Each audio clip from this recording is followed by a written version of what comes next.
vienne. Voilà. Alors maintenant, nous allons parler du credo de Paul VI. Le temps que nous vivons avec cette année de la foi peut ressembler au temps que l'Église a vécu en 1968.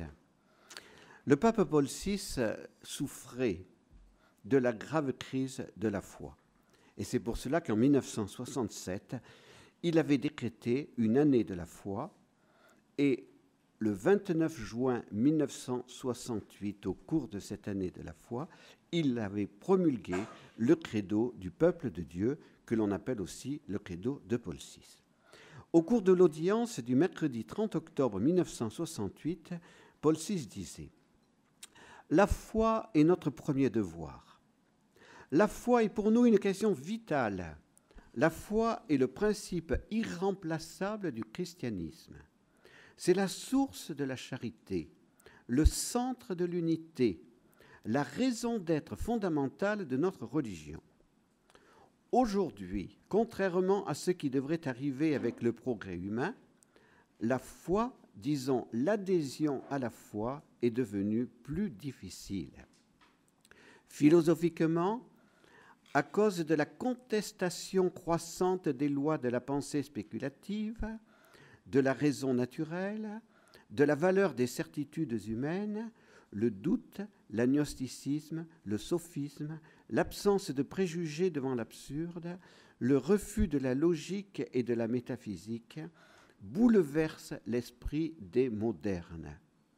Si la pensée n'est plus respectée dans ses exigences rationnelles intrinsèques, la foi aussi, qui, rappelons-le, exige la raison, la dépasse, mais l'exige, la foi aussi en souffre. La foi n'est pas un fidéisme, c'est-à-dire une croyance privée de base rationnelle. Elle n'est pas seulement une recherche obscure de quelque expérience religieuse, elle est possession de la vérité, certitude. Je pense que là, il faut souligner ce que disait Paul VI. La foi est possession de la vérité, certitude. Si ton œil est malade, dit Jésus, tout ton corps sera dans les ténèbres. Les remèdes qui sont recherchés de tant de côtés pour résoudre les crises modernes de la foi sont souvent illusoires. Il en est qui, pour redonner de la force au contenu de la foi, le restreignent à quelques propositions de base qu'ils pensent être la signification authentique des sources du christianisme et de l'écriture sainte. Il n'est pas nécessaire de dire combien est arbitraire, même s'il est revêtu d'apparence scientifique. Oui, Benoît XVI est revenu sur cette soi-disant apparence scientifique. Et combien désastreux est un tel procédé. Il y en a d'autres au contraire, avec des critères d'un empirisme déconcertant, qui s'arrogent le droit de faire un choix entre les nombreuses vérités enseignées par notre credo, pour repousser celles qui ne plaisent pas et pour en retenir quelques-unes plus agréables. Donc ce que veut dire Paul VI, c'est que dans la crise qui était vécue dans les années 67-68, eh bien certains avaient fait une sélection dans les articles de la foi pour ne retenir que ce qui pouvait être accepté par le monde moderne. D'autres, enfin, cherchent à adapter la doctrine de la foi à la mentalité moderne, faisant même de cette mentalité, qu'elle soit profane ou spiritualiste, une méthode et une mesure de la pensée religieuse. L'effort bien digne par lui-même de louange et de compréhension accompli par ce système pour exprimer les vérités de la foi en termes accessibles au langage et à la mentalité de notre foi, a parfois cédé au désir d'un succès plus facile, taisant, tempérant ou modifiant certains dogmes difficiles. Tentative dangereuse encore qu'elle soit nécessaire, elle mérite un accueil favorable seulement lorsqu'elle conserve dans la présentation la plus accessible de la doctrine sa plus sincère intégrité, que votre parole soit oui, oui, non, non, en excluant toute ambiguïté artificielle. Ces paroles de Paul VI, donc vous aurez le texte, hein, parce que c'est trop difficile de tout assimiler. Ces paroles de Paul VI révèlent clairement les raisons qui l'ont poussé à promulguer le credo du peuple de Dieu, que je voudrais vous présenter d'une manière synthétique. Ce credo de Paul VI, c'est évident, beaucoup plus développé. Vous voyez ici, bien évidemment, beaucoup plus développé que celui de Nicée-Constantinople. Pourquoi ? Parce qu'il a intégré plusieurs développements dogmatiques des grands conciles universels qui se sont déroulés après le concile de Constantinople en 381 et qui approfondissent les 12 articles du symbole des apôtres en répondant aux erreurs que le malin père du mensonge n'a pas cessé d'inspirer tout au long de l'histoire de l'Église. Le premier article du symbole n'est pas présenté de la même manière. Le Créateur n'est pas le Père seul, mais la Trinité. Dieu, Trinité, est le Dieu un. Dieu est être et amour. Le Père engendre éternellement le Fils. Le Saint-Esprit procède du Père et du Fils. Il est comme leur éternel amour. Le premier article précise la nature des êtres invisibles qui sont créés, les purs esprits ou les anges. Il est aussi précisé que Dieu crée en chaque homme une âme spirituelle et immortelle.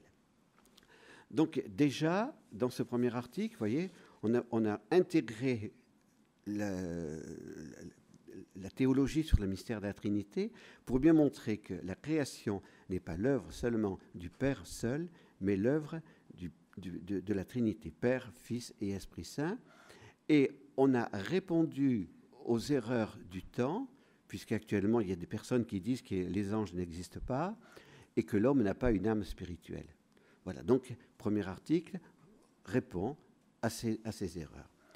Le deuxième article n'apporte pas de développement par rapport à Nicée-Constantinople, mais il demande de conserver ce que la traduction française du credo n'a pas conservé, le homoousios, consubstantiel au Père.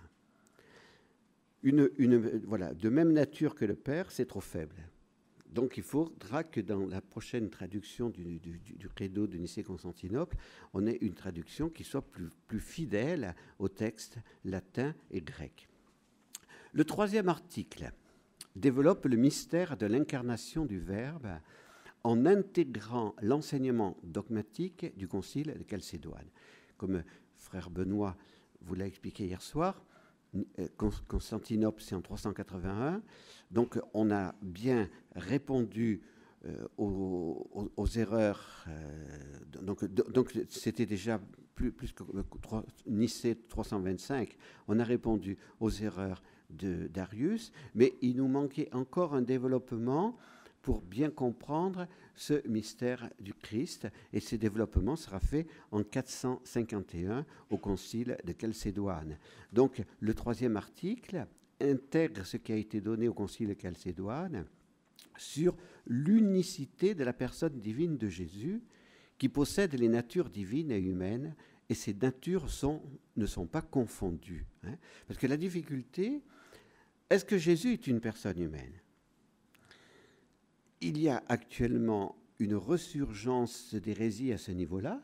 Jésus n'est pas une personne humaine, car s'il était une personne humaine, nous aurions la personne divine du Fils et nous aurions la personne humaine de Jésus. De même on dit que l'Esprit Saint habite pleinement dans la Vierge Marie. Or, dans la Vierge Marie, nous avons la personne humaine de la Vierge Marie et la personne divine de l'Esprit qui est dans la Vierge Marie. Or, l'Esprit Saint n'est pas la Vierge Marie. Donc, si vous voyez, la foi, elle est très importante. Il n'y a qu'une seule personne, la personne divine du Fils de Dieu, qui a assumé la nature humaine. Et il a fallu attendre le concile de Chalcédoine en 451 pour trouver les mots précis pour dire la foi. hein. Mais bien évidemment, les apôtres ont proclamé que Jésus était Dieu. Mais comment arriver à montrer rationnellement que cet homme, Jésus, est Dieu? Eh bien, il a fallu 5 siècles pour y arriver à le dire avec des mots précis. Donc, il est l'unique personne divine du Fils de Dieu qui possède deux natures, nature humaine et nature divine. Il est vrai Dieu, il est vrai homme. Voilà. Donc, et puis ensuite, dans ce troisième article, est également ajouté une petite synthèse sur les enseignements de Jésus concernant le royaume, concernant son Père, concernant le commandement de l'amour et les béatitudes. Alors là, vous avez l'amour qui est arrivé dans le credo de Paul VI. Hein. Le quatrième article précise le mystère de la rédemption. Jésus est mort pour nous, il nous sauve par son sang rédempteur. Mais on peut dire que c'était déjà contenu pratiquement dans la Nicée-Constantinople. Le cinquième article précise que Jésus est ressuscité de son propre pouvoir et que par sa résurrection, il nous élève au partage de la vie divine qui est la vie de la grâce. Vous voyez. Donc, cela est déjà contenu dans Saint Paul. Hein. Il a accompli la rédemption en mourant sur la croix, il est ressuscité pour notre justification. Hein. Donc, la résurrection de Jésus concerne bien évidemment son être lui-même, mais nous concerne nous, puisque nous participons déjà maintenant sur cette terre à la résurrection de Jésus, et nous participons justement à cette vie divine qui nous est communiquée. Le sixième article n'a aucun approfondissement par rapport au symbole et au credo. Alors, sixième article, vous ne le connaissez pas tous par cœur. Est monté aux cieux, est assis à la droite de Dieu, le Père Tout-Puissant. Donc, il n'y a pas d'approfondissement là-dessus. Peut-être qu'un jour, dans le catéchisme, il est important de le rajouter aussi, parce qu'aujourd'hui, certains mettent en doute que Jésus soit monté au ciel. Le septième article parle du feu qui ne s'éteint pas, pour ceux qui auront refusé jusqu'au bout l'amour et la pitié de Dieu. Cet ajout veut, c'est évident, répondre à la grave erreur de ceux qui, aujourd'hui, nient l'enfer. Hein, et ils sont nombreux. Voilà. Le huitième article n'apporte pas d'éléments nouveaux. Alors, huitième article, je crois en l'Esprit Saint. Donc, frère Augustin, hier soir, a développé ce qu'a dit le Concile de Constantinople au sujet de la doctrine sur le Saint-Esprit. Il n'y a pas d'éléments nouveaux sur la théologie du Saint-Esprit, mais dans ce huitième article, deux importants développements sont à noter. La mariologie, donc la théologie sur la Vierge Marie, selon l'enseignement de Vatican II, et surtout le péché originel, selon le Concile de Trente. Ces deux enseignements, mariologie et péché originel, en l'année 1968, avaient vraiment besoin d'être rappelés par le magistère. Le pontificat de Jean-Paul II et le développement de la dévotion au cœur immaculé de Marie ont permis de nouveaux développements. La doctrine du péché originel, par contre, est toujours remise en question par des théologiens. Il faut donc s'appuyer sur le credo de Paul VI et le catéchisme de l'Église catholique pour dire que la doctrine du péché originel n'est pas une doctrine dépassée, mais un enseignement dogmatique sans lequel on ne peut pas comprendre la réalité de la nature humaine dont nous héritons à notre naissance. Le 9e article du symbole, Sainte Église catholique, communion des saints. Donc hier, on n'a pas dit, parce qu'on ne vous a pas tout dit, que dans le Nicée-Constantinople, on a ajouté « Je crois à l'Église une, sainte, catholique et apostolique ». Les 4 notes donc de l'Église. Alors dans ce 9e article concernant l'Église, eh bien nous avons le plus grand développement du Concile Vatican, du credo de Paul VI. Alors ce 9e article est d'abord situé après le 10e. Donc, j'ai fait un petit travail pour vous mettre les numéros qui correspondent. Donc, j'ai essayé de 1, 2, 3. Donc, le 10e article présenté dans le credo de Paul VI avant le 9e. Ça n'a pas d'importance. Ça n'a pas d'importance. Donc, le 10e article, c'est « Je crois à la rémission des péchés ». Et le credo de Nicée-Constantinople avait ajouté « Je reconnais un seul baptême pour le pardon des péchés ».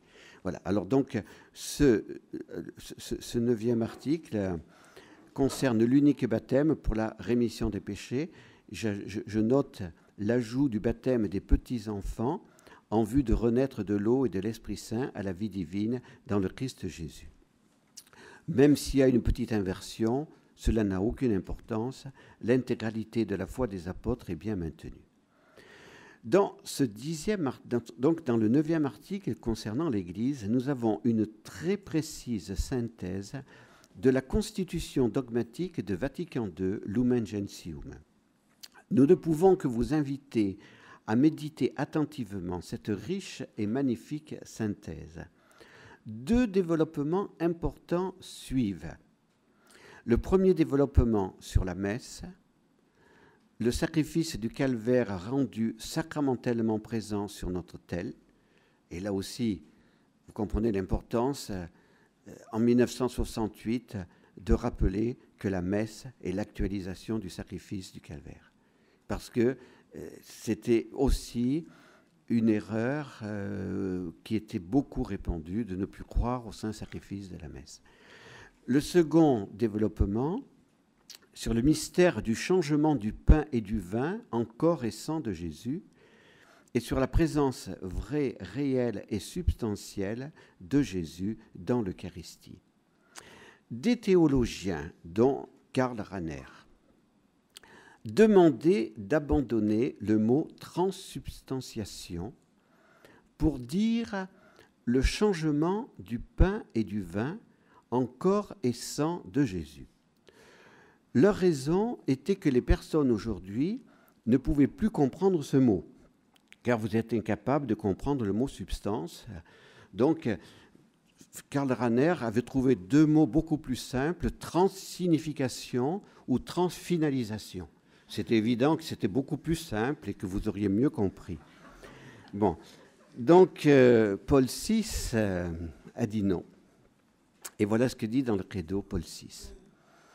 Ce changement mystérieux, donc le changement du pain dans le corps du Christ, du vin dans le sang du Christ, l'Église l'appelle d'une manière très appropriée transsubstantiation.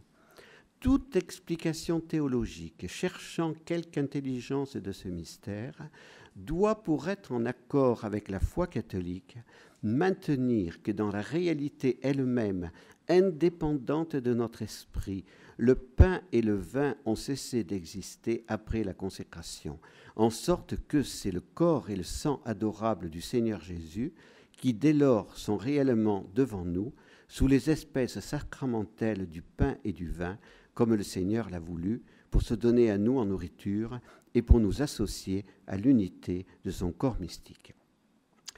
Alors certainement, des esprits vont dire, mais quelle complication, pourquoi venir parler de la transsubstantiation, du mystère de l'Eucharistie dans cet article 9 du Credo qui parle de l'Église. Quel rapport avec tout ça? C'est du fouillis, etc. Eh bien, il faut dire ce qu'ont dit les pères de l'Église. L'Eucharistie fait l'Église fait l'Eucharistie. Si on ne croit plus au mystère de l'Eucharistie, c'en est fini du mystère de l'Église. Et Benoît XVI, qui est le théologien de l'ecclésiologie, a toujours préféré cette ecclésiologie eucharistique, puisque c'est l'Eucharistie qui fait l'Église. Donc, vous comprenez l'importance de cet article. Alors, le grand théologien qui est dessous ce credo de Paul VI, c'est le cardinal Charles Journet.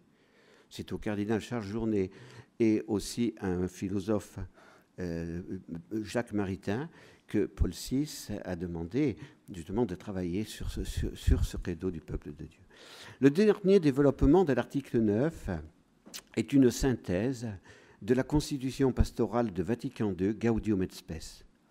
Si la mission propre de l'Église est d'être sacrement du royaume de Dieu, unissant les hommes à Dieu et les hommes entre eux, le vrai bien temporel des hommes ne lui est pas étranger.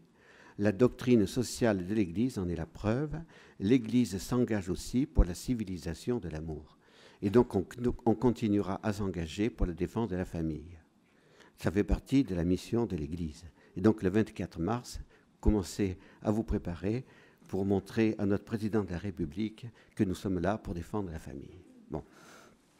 Le 12e article précède le 11e. Là, il y a petite encore inversion. Donc, le 12e article, c'est croire à la vie éternelle. Et puis, le 11e, à la résurrection de la chair. Le credo de Paul VI préfère parler de la vie éternelle dont jouissent déjà ceux qui sont morts dans la grâce du Christ et qui sont au purgatoire ou au paradis. Le 11e article du credo sur la résurrection de la chair est bien sûr confessé, mais la conclusion du credo du peuple de Dieu est un développement sur le mystère de la communion des saints. Cette communion englobe les membres de l'Église sur la terre, au purgatoire et au ciel. Le credo de Paul VI est ainsi marqué par l'ecclésiologie de communion de Vatican II. La communion de tous les fidèles du Christ forme une seule Église.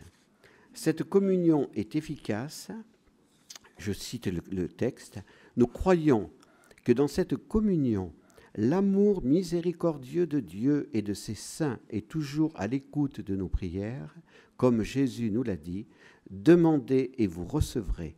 Ainsi est-ce avec foi et dans l'espérance que nous attendons la résurrection des morts et la vie du monde à venir. Notre fondateur s'est beaucoup appuyé sur ce credo de Paul VI. Il louait le courage de ce grand pape qui, en l'année 1968, a eu le courage de donner le credo du peuple de Dieu le 29 juin et de donner l'encyclique Humanae Vitae le 25 juillet suivant.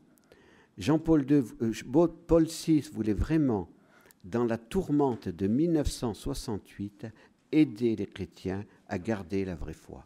Et dans l'histoire de l'Église, ce pape qui a énormément souffert pourra vraiment être montré en exemple comme le pape qui a gardé la foi.